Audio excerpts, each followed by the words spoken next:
ये है कि मतलब consistency is the key to success. मतलब कंसिस्टेंट रहो जो भी करते हो, और जो करते हो वो नेक्स्ट दिन के लिए मत रखो। डोंट मतलब cancel the things for tomorrow.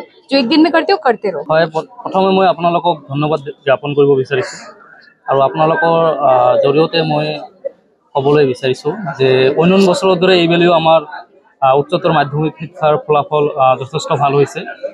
ইয়াৰ আঁৰত লুকাই আছে শিক্ষক শিক্ষয়িত্ৰীৰ কঠোৰ পৰিশ্ৰম আৰু ইয়াৰ লগতে আমাৰ ছাত্ৰ ছাত্ৰীবিলাকে কঠোৰ পৰিশ্ৰম কৰিছে আৰু অভিভাৱক অভিভাৱিকাসকলেও যথেষ্ট সহায় সহযোগিতা আগবঢ়াইছে।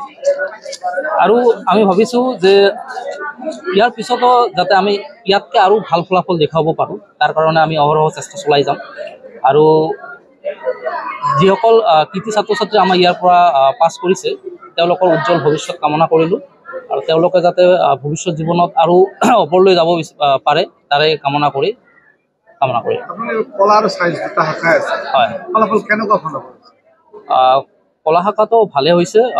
আপোনাৰ টোটাল ষ্টুডেণ্ট এপিয়াৰ হৈছে 118, তাৰে ভিতৰত 62 ফাৰ্ষ্ট ডিভিজন পাইছে আৰু ডিষ্টিংশ্যন পাইছে 11জন আৰু ষ্টাৰ মাৰ্ক পাইছে 16 আৰু টপ যি কৰিছে ই 93% আনিবলৈ সক্ষম হৈছে।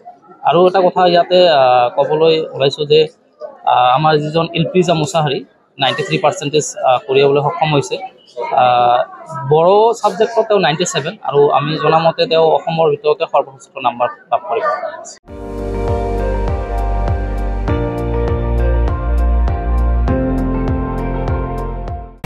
আপুনি চাই আছে ND24, সৰ্বশ্ৰেষ্ঠ নহয় সৰ্বোত্তমৰ দৌৰা।